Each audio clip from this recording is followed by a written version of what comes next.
Salt is one of the few substances humans consume every single day. Today, it costs only a few cents. It sits quietly on every table. It feels too simple to matter.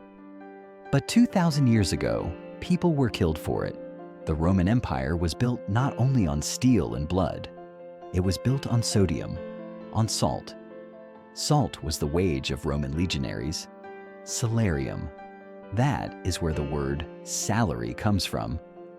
Without this white crystal, Roman armies could not have marched even a few hundred miles. Their muscles would simply fail. The soldier's body would stop obeying commands. Salt dictated where cities were built, which mountain passes were worth fighting for, which roads were laid, which alliances were formed. It was one of the first instruments of global control in human history, a resource that ruled the world long before gold and oil. But the paradox is this: salt never lost its power. It still governs the systems you live inside today. It has simply become invisible. It no longer sits on the surface of history. It is embedded in infrastructure. Empires once fought for the right to control salt. Today, corporations fight for the right to hide it in your food.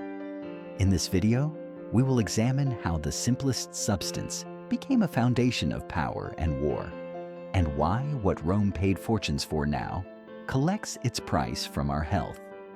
Welcome to the history of white gold. Inside every one of us lies an ocean. This is not a metaphor. Your blood, your tears, and your lymph carry the same chemical signature as the prehistoric seas in which life first emerged billions of years ago.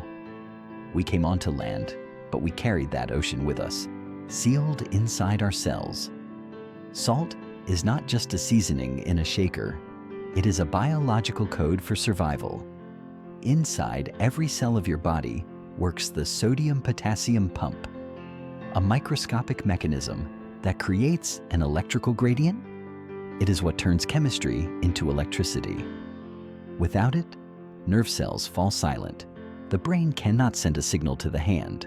The heart cannot produce its next beat. We literally live on electricity generated by salt. Millions of years of evolution turned us into hunters for sodium. In the wild, animals risk their lives, traveling hundreds of miles across dangerous territory for a single lick of a salt rock. Your brain is evolutionarily programmed to seek this taste as relentlessly as water or a mate. But hidden inside this perfect mechanism is a systemic flaw. Humans are a unique species. We lose salt faster than almost any other animal on Earth. We evolved as endurance runners. We sweat. We run. We work under the burning sun. We are leaking vessels, constantly losing electrolytes. In the ancient world, this was deadly. To survive, to leave the safety of caves and begin conquering the planet, we had to learn to control this crystal.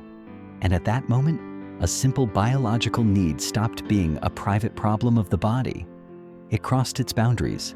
It began to build roads, feed armies, and decide who would live and who would disappear. This is how humanity entered its biological captivity. A captivity not of chains, but of dependence. Before electricity, humanity's greatest limitation was time.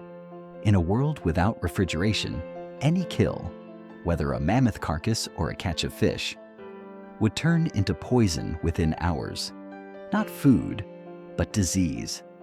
The lives of our ancestors followed a brutal cycle: feast or famine. You either ate everything at once until your stomach ached, or you watched flesh rot, knowing your family would starve tomorrow. Cities could not grow. Food could not be stored. Armies could not march. They were chained to sources of fresh supply. We were slaves to the moment, to here and now. Then, humanity discovered osmosis. Salt turned out to be an invisible killer of microbes. When salt touches food, it pulls water out of every living cell it contacts. For the bacteria of decay, salt is a chemical bomb. It does not kill life. It removes water. By sealing meat inside a white shell, salt literally stops biological clocks. It freezes time without using cold. In essence, this was the first energy storage technology in human history. If calories are energy, then salt became the first battery. This breakthrough reshaped the geography of the planet. Salt turned food into a commodity that could be transported across thousands of miles. Without this white armor, no Viking ship would have reached the shores of America. Desert caravans in the Sahara would have died within weeks. Salted cod and cured meat became the fuel of the great age of exploration. We stopped being prisoners of our territory. Humans could now carry their diet with them, packed into sacks and barrels. Salt gave us mobility no other species on Earth possessed. But every technology has a price. The moment food could be stored for months, it became currency. Whoever controlled salt controlled the right to life and death. From a biological savior, salt turned into an instrument of wealth and power. As long as ice and cold remained inaccessible, this crystal was the most valuable resource on Earth, a resource worth wars on a scale the world had never seen. But war is impossible without control, and control is impossible without infrastructure. The moment humans stopped merely finding salt and learned to produce it, someone understood the central truth. Control salt, and you control people. Almost 3,000 years ago, a city rose on the banks of the Tiber, a city destined to become the capital of the world. But before Rome became an empire of gold and marble, it was an empire of salt. The oldest road in Rome was not named after an emperor or a great military victory. It was called Via Salaria, the Salt Road. Along it, from the coastal salt flats of Ostia deep into the continent, endless caravans carried their white cargo. At that time, salt was the equivalent of modern oil, a resource without which the life of a megacity was physically impossible. Via Salaria was not just a road, it was one of the first logistical arteries built not for war, but for the control of life itself. For a Roman legionary, salt was more valuable than a denarius. Money could be devalued, salt could not. Each soldier received a special ration of salt to preserve food during long campaigns, salarium. The word still lives in English as salary, a reminder of a time when human labor was measured by the weight of a salt crystal. Rome understood a simple truth. An army without salt was doomed. Without sodium, the muscles of legionaries collapsed into cramps, and endurance melted away under the sun of Carthage and Gaul. The Romans were the first to turn salt into an instrument of state power. They did not simply extract it. They made salt a state monopoly. When the treasury needed funds for a fleet or an amphitheater, emperors raised the price of salt. It was the perfect tax. Impossible to evade, impossible to replace. Every inhabitant of the empire, from slave to senator, paid this invisible fee for the right to keep living. The state controlled not only revenue, it controlled the metabolism of its subjects. But this power had another side. Salt was also used as soft power. During moments of unrest, the price of salt was lowered or it was distributed for free. This was an ancient form of social control.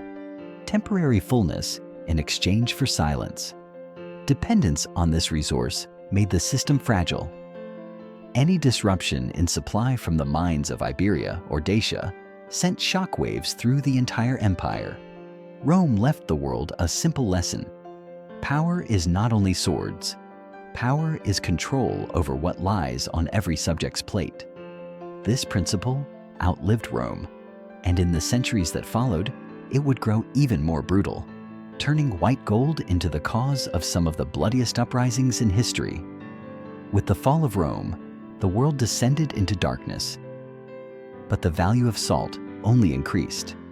In the Middle Ages, it gained a new name: white gold. And this was no exaggeration. Deep inland, Far from the oceans, salt was so rare that it was locked away like a jewel. At royal banquets, a massive salt cellar made of pure gold stood before the monarch. It was a symbol of absolute power. Those seated below the salt at the far end of the table were considered people of lower status.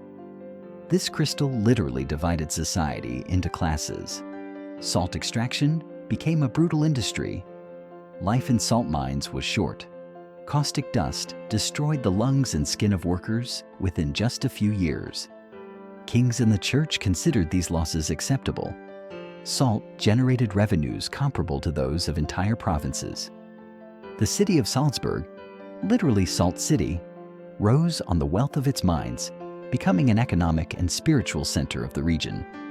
But wherever enormous profits appear, the most efficient tool of control inevitably follows: taxation.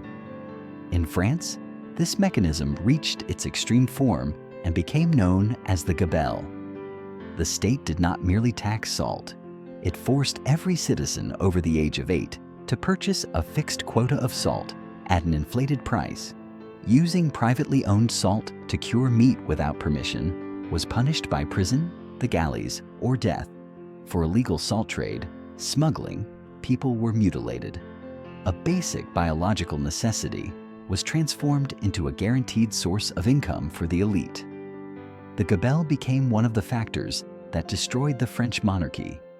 The anger of people forced to surrender their last money simply to preserve food accumulated for decades.